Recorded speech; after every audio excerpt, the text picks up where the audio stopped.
Bienvenue à bord du vaisseau Hypersensas. Bonjour et bienvenue dans Le Défaussé, votre émission hebdomadaire sur les jeux de société. Moi c'est Alex et comme d'hab, je suis accompagné de Zéphiriel. Salut Zeph. Salut Alex, comment vas-tu? Eh ben on fait aller en cette période de confinement. Et toi? On fait aller aussi dans cette période de confinement. Eh ben est-ce que tu connais Pokémon? Oui, j'aime beaucoup Pokémon. Tu te rappelles quand on avait les cartouches bleues et les cartouches rouges? Oui, même bien sûr. Tout début sur la Game Boy. Hein. Eh ben aujourd'hui, je te propose un truc qui a absolument rien à voir, mais que ça m'a grave fait penser à ça. Je te propose de jouer à Railroad Inc.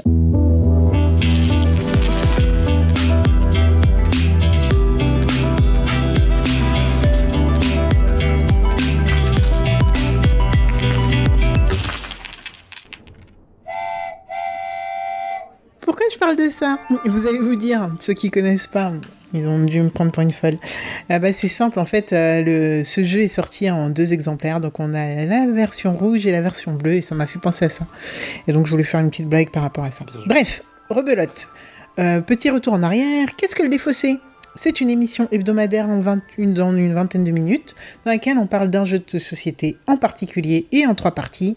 Aujourd'hui, du coup, Railroad Inc.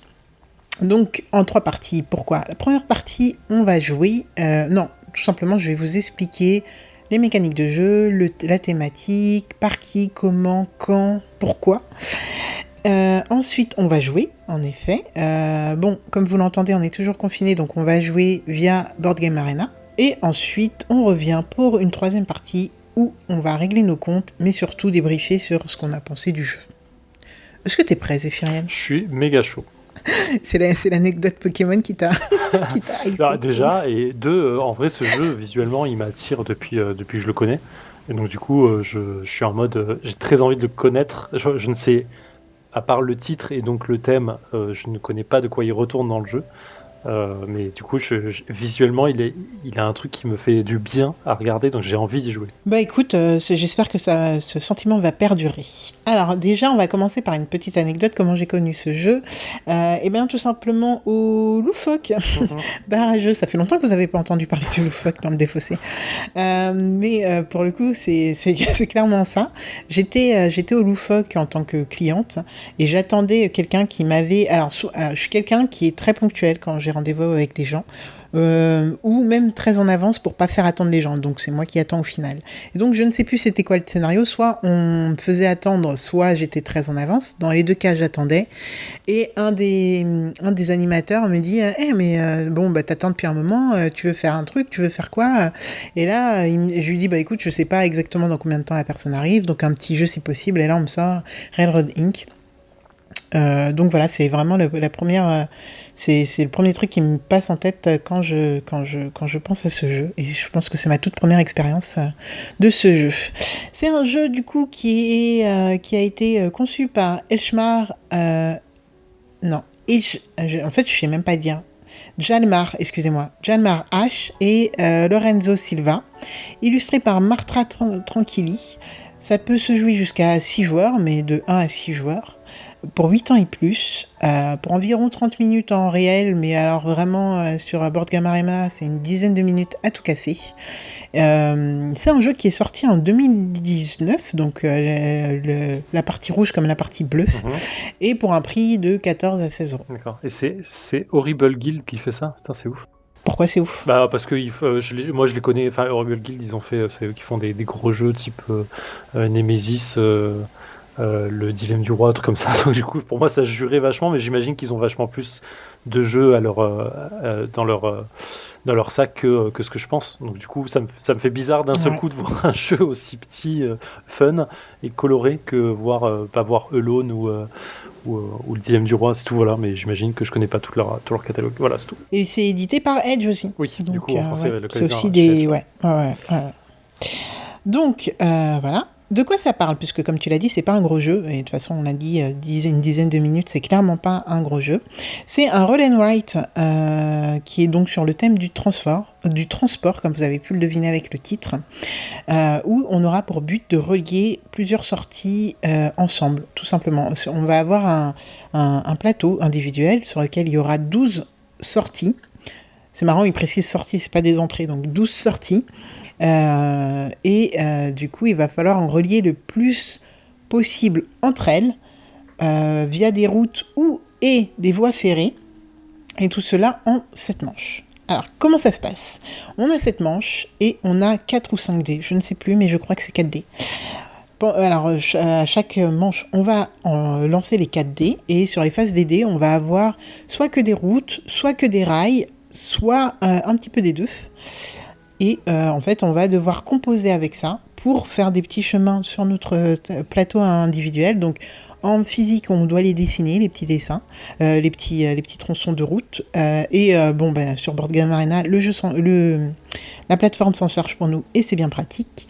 Et donc, on va pouvoir faire des chemins et essayer d'en relier le plus possible entre elles. Le but étant bien sûr de faire le plus de points possible, donc plus il y en a de reliés entre elles, plus elles font de points, mais des fois on va se taper des malus pour les routes abandonnées, c'est-à-dire les routes qui ne seront reliées à rien. Donc on va être tenté aussi parfois on va être tenté de relier que 2 sorties entre elles, pour faire un petit chemin rapide, mais utiliser nos dés, et pour peut-être pas gâcher un itinéraire qu'on a commencé d'une certaine manière et qu'on veut pas foutre en l'air en mettant d'autres choses, etc. Donc on va essayer de composer le mieux possible avec le hasard, parce que bien sûr, qui dit dé dit hasard. Et ça pendant 7 tours. À la fin des 7 tours, on regarde où on en est, qui fait le plus de points. Alors très honnêtement et de manière très transparente, en physique je sais plus trop comment c'est compté, mais sur Board Game Arena le jeu le fait pour vous et ça c'est quand même génial.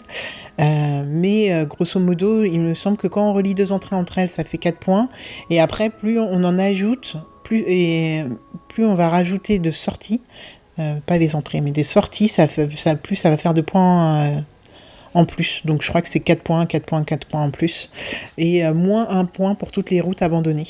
D'accord. Voilà. Donc les routes abandonnées, c'est celles qui ont commencé à s'attacher à une sortie, mais qui n'ont pas de début, c'est ça ?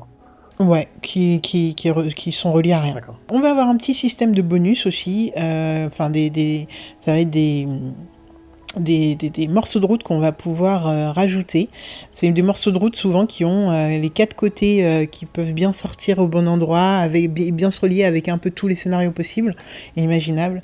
Et donc on va pouvoir, sur le panel de bonus qu'on a, je crois qu'on en a 5 ou 6, on va pouvoir en utiliser 3 par partie. Okay. Je crois qu'on est bon sur les règles. Zéphirien, as-tu des questions ?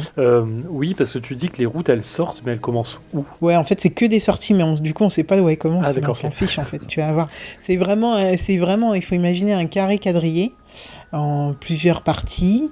Et en fait, tu vas avoir des flèches qui t'indiquent à certains endroits des sorties. D'accord. Et c'est par ces sorties que tu commences ta route. Ah, ok, d'accord. Voilà. Donc, elle commence par les sorties, en fait. D'accord, il n'y a pas de gare d'entrée, en fait. C'est bizarre. Non, il n'y a pas de garde d'entrée, non. Mais c'est marrant parce que dans les règles, ils disent vraiment sortie. Du coup, je me suis dit, on va dire sortie, mais... Ouais. Et c'est vrai que les flèches sont vers l'extérieur, donc c'est des sorties. Ok, voilà. J'ai pas d'autres questions. Très bien. Si t'as pas d'autres questions, je te propose de lancer une partie de Railroad Inc. Chaud. Oh là là, si c'est pas bien pensé ça, mon gars, moi je fais de l'architecture urbaine depuis que je suis comme tout gamin. Je suis né dedans. Oh là là. Putain, je suis en train de faire de la merde. Moi je te fais de l'architecture de route. Putain, si bien parti. On est architecte de Railroad de jamais office de... Je fais ça, il se passe quoi ? Ah putain, bon, comment je vais faire ça ? Tu vas me dire qu'il n'y a rien qui sort là ? Attends, c'est quoi il compte les points en les traits droits, ils sortent pas quoi. Ah putain, attends, mais est-ce que ça existe le truc que je veux ? Ouais.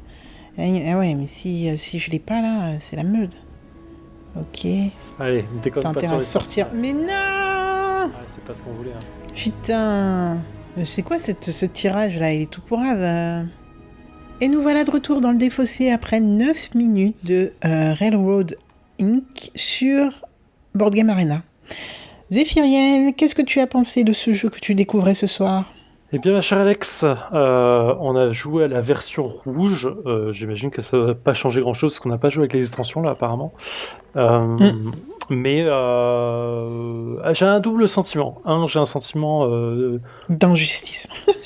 d'injustice parce que je perds d'un point et vraiment c'est très injuste. C'est très très injuste. Ah non, je parlais pas de ça, je parlais des derniers tirages. Mais Et oui, oui, parce que oui, le dernier tirage sur 7 rounds, les 6 premiers rounds, je gère plutôt pas mal en vrai. Je suis plutôt fier de moi. Et ouais, il était trop beau ton truc. le dernier, il me fout dans une merde noire qui me fait perdre trop de points d'un coup. Et voilà. En vrai, c'est tout le problème de ce genre de jeu, c'est que du coup, il y a vachement de hasard. Et tu contrôles le hasard sur les premiers rounds parce que tu te donnes l'impression d'eux. Et le dernier truc, il suffit qu'il y ait un truc très merdique et ça te frustre très fort. Mais je pense pas que tu puisses finir un truc parfaitement, ou alors c'est ultra dur à faire. Donc du coup, ce dernier round, en fait, tu essaies de l'optimiser autant que tu peux. C'est pas illogique, j'imagine. Bah, c'est du hasard, hein. Ouais. Donc en vrai, tu peux, mais c'est pas dû à tes. Enfin, si, il y a tes skills quand même de ce que t'as fait avant, et bon, voilà. Ouais. Mais, ouais, non, sinon, faut bien tomber. Et là, on aurait pu, toi et moi, faire un truc de ouf. Ça ne s'est pas passé comme ça. Pas du tout. soyons honnêtes. Mais sinon, non, en vrai, ce que j'ai envie de faire, c'est rejouer tout de suite, donc je veux dire que c'est une bonne expérience. BGA te facilite vraiment le train là-dessus, hein, putain, parce que je pense que en vrai, je sais pas, j'ai envie d'y jouer en réel dans le sens avec le jeu physique, parce que j'ai envie de tester ce que ça donne en physique, de tout dessiner, tout recompter, tout machin, parce que ça fait comme normalement assez partie de l'expérience de jeu de dessiner et de compter les points et de te rendre compte machin comment ça finit. Mais non, c'est agréable. En plus, alors je veux dire le visuel, le graphisme qui vend le jeu, la boîte et tout, moi je le trouve très joli, j'adore vraiment. Il y a un aspect. Ouais, de tranquilli. Ouais. Ça me fait un peu rire son nom, c'est mignon. Ça me vend du rêve en fait. Enfin, j'ai un truc qui est vraiment. Mais après, le graphisme du jeu réel, bon, il n'y a pas grand chose à part des traits et des points. Ah oui, hein. Voilà, donc c'est un peu bizarre. Et je peux te dire que j'ai vu des parties dessinées par des gens, et ça te donne pas un truc aussi bien. Ouais, c'est un peu bizarre. Mais du coup, là, BGA rend l'expérience super intéressante. Et je pense que c'est très cool. Mais du coup, j'ai envie de le tester en vrai. Parce que le fait de lancer les dés, de machin et tout. Franchement, il est fun. En vrai, il est fun. Ouais. Et cool. Donc, c'est une très bonne expérience. En vrai, ça me conforte dans l'idée que j'ai envie d'avoir ce jeu.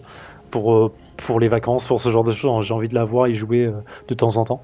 Donc c'est une expérience plus que positive pour moi et voilà et en plus tu en parleras sûrement, mais il y a l'air d'avoir plein de trucs à faire dans le jeu, plein d'extensions. Exact, parce que du coup on a, tu l'évoquais tout à l'heure, en fait dans chaque boîte donc on a une boîte bleue et une boîte rouge de base, et dedans on a 2 extensions pour chacun.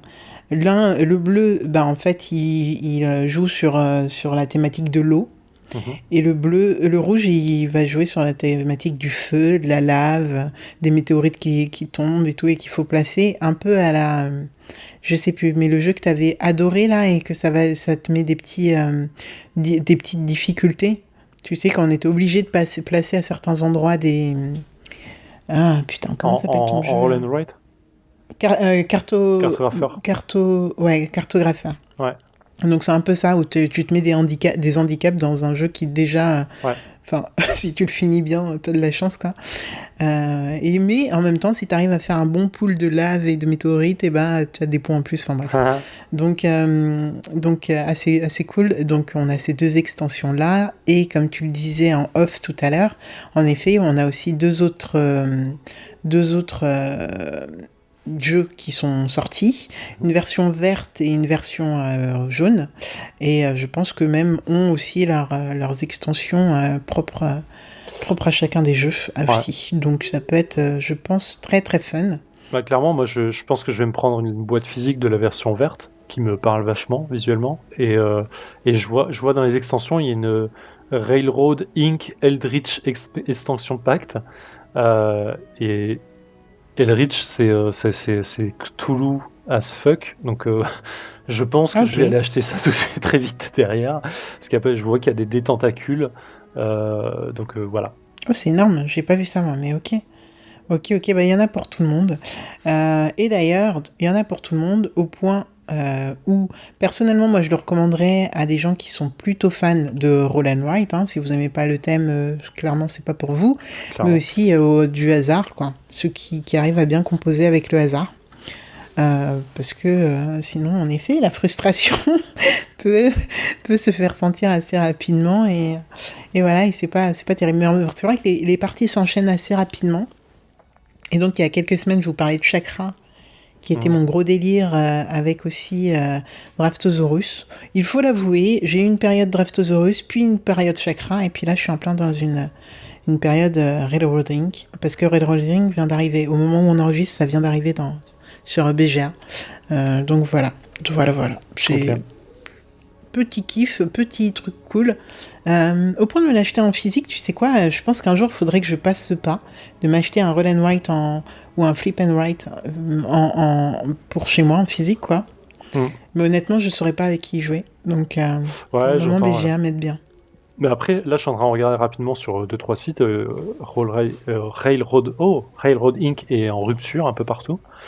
Et donc voilà. Et en français ne sont pas sorties les extensions, les boîtes jaunes et vertes apparemment.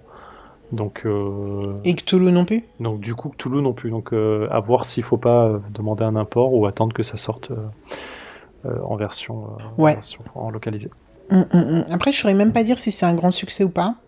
Mais vraiment, j'en entends parler depuis un moment et je les vois quand je vais dans n'importe quel bar à jeu ou quoi. Ouais. Mais je saurais pas dire si ça a bien marché au point qu'ils sortent des extensions. En tout cas, on peut l'espérer. Ah, clairement, on espère. Hein. Clairement.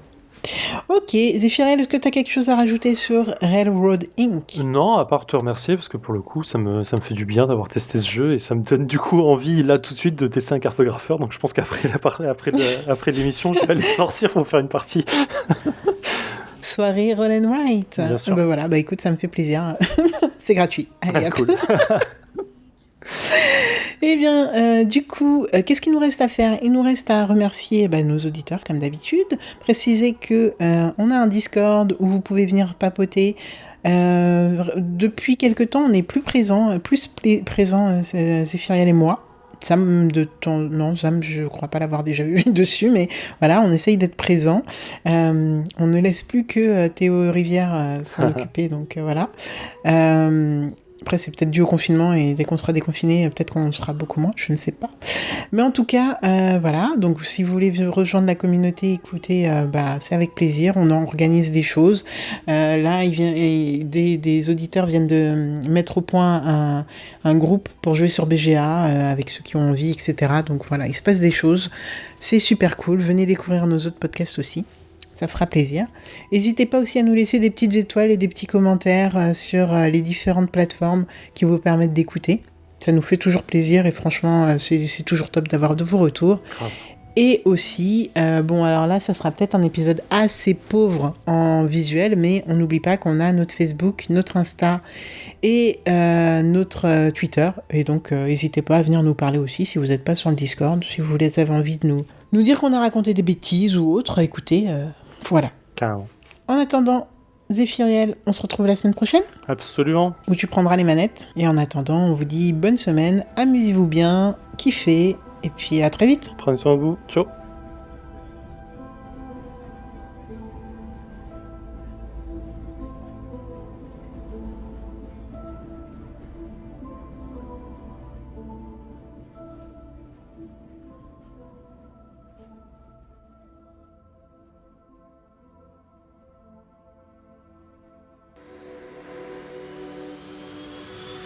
Fin de transmission.